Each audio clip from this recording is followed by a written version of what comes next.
नमस्कार, स्वागत है आपका एचबीसी न्यूज 18 में। सर्दी का मौसम है, लेकिन आज मौसम बड़ा ही सुहावना है। और मनाइए कि ये मौसम सत्ता की हथेलियों के भीतर कैद तो नहीं है। अगर ऐसा होता तो इस देश में मौसम भी ऐसा ना होता। इस देश में लगभग सब कुछ सत्ता की हथेलियों के भीतर कैद है। इसका एहसास कॉरपोरेट को है, शिक्षकों को है, यहां तक कि सुप्रीम कोर्ट में बैठे जजों तक को हो चला है। अब इसका एहसास मीडिया जगत को भी है। अब क्या खबरें दिखाई जाएं, क्या नया दिखाई जाए, इसका फैसला भी अब सत्ता के भीतर बैठे लोग ही करते हैं। अगर मीडिया की आवाज को ही दबाया जाए तो फिर इस देश में आम जनता का क्या होगा। भारत में जनमत जागृत करने का कार्य नागरिक समाज के महत्वपूर्ण अंग के रूप में मीडिया ही करती है। साथ ही साथ राजनीतिक दलों और नेताओं को कई बार राहत दिखाने का काम भी मीडिया ही करती है। वह अलग बात है कि कभी कभी सत्ता की नाराजगी भी इन्हें झेलनी पड़ती है। देश के ख्याति प्राप्त पत्रकारों में शुमार रिपब्लिक टीवी के editor in chief Arnab Goswami की गिरफ्तारी ने एक बार फिर देश को आपातकाल की याद दिला दी है। अर्नब की आवाज को दबाने के लिए स्टेट मशीनरी का जैसा इस्तेमाल महाराष्ट्र में हो रहा है, ठीक वैसा ही इंदिरा के शासन में भी देखने को मिला था।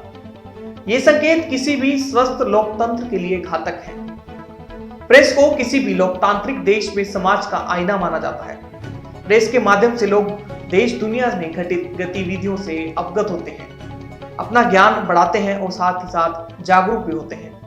लोकतांत्रिक देश में प्रेस की स्वतंत्रता एक बुनियादी जरूरत है, जो एक दबाव समूह के रूप में कार्य करते हैं। किसी भी लोकतांत्रिक देश में कार्यपालिका, विधायिका और न्यायपालिका के साथ मीडिया को चौथा स्तंभ माना जाता है। प्रेस की आजादी का मतलब है कि किसी भी व्यक्ति को सार्वजनिक तौर पर अपनी राय व्यक्त करने का अधिकार हो। अर्नब गोस्वामी की जिस तरह से गिरफ्तारी हुई वह पूरी तरह से अलोकतांत्रिक व अवमाननीय है। प्रेस की आजादी पर यह हमला किसी भी तरह से जायज नहीं ठहराया जा सकता है। भारतीय संविधान और लोकतंत्र ने मीडिया को स्वतंत्रता दी है, इसलिए पत्रकारों को स्वतंत्रता और सुरक्षा मिलनी ही चाहिए। अर्नब गोस्वामी का जिस तरह से गिरफ्तारी हुई, यह महाराष्ट्र सरकार का कौन सा लोकतांत्रिक तरीका था। तो अब अर्नब गोस्वामी के बारे में भी जान लेते हैं। वर्ष 2008 में अर्नब गोस्वामी ने पत्रकारिता में उत्कृष्टता के लिए रामनाथ गोयनका अवार्ड अपने नाम किया। समाचार टेलीविजन एडिटर इन चीफ के लिए अर्नब गोस्वामी को साल 2012 में एनडीए अवार्ड से नवाजा गया। अर्नब को सर्वसम्मति से न्यूज ब्रॉडकास्टिंग फेडरेशन का अध्यक्ष 8 दिसंबर 2019 को चुना गया।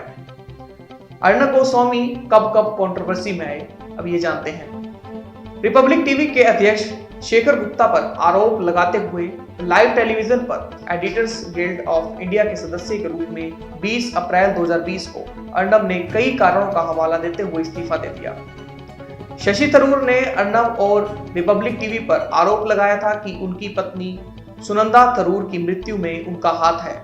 इसके लिए उन्होंने हाईकोर्ट में अर्जी भी की थी। साल 2020 में सुशांत सिंह राजपूत की मृत्यु के बाद अर्नब ने कई बार इस केस को नए एंगल के साथ अपने न्यूज चैनल पर दिखाया है, जिससे वो काफी विवाद में रहे हैं। अर्नब ने अंकित लोखंडे के साथ इंटरव्यू करके काफी सुर्खियां बटोरी थी।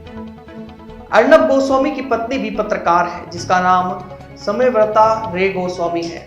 अर्नब की पत्नी रिपब्लिक टीवी की को ओनर और एडिटर है। अर्नब गोस्वामी की पत्नी ने बहुचर्चित शीना बोरा मर्डर केस में बड़ा खुलासा किया था। समयव्रता ने उस वक्त ये खबर ब्रेक की थी कि इंद्राणी मुखर्जी और शीना बोरा बहन नहीं बल्कि मां बेटी हैं, क्योंकि ये स्टोरी विस्तार से द टेलीग्राफ अखबार में छपी थी। कानून से ऊपर कोई नहीं है, लेकिन सवाल एक बार फिर से वही, अर्नब गोस्वामी की जिस तरह से गिरफ्तारी हुई, यह महाराष्ट्र सरकार का कौन सा लोकतांत्रिक तरीका था। तमाम अपडेट्स के लिए आप बने रहें एचबीसी न्यूज 18 के साथ। एचबीसी न्यूज 18 के यूट्यूब चैनल को सब्सक्राइब करें और साथ ही बने बेल आइकन को दबाना ना भूलें।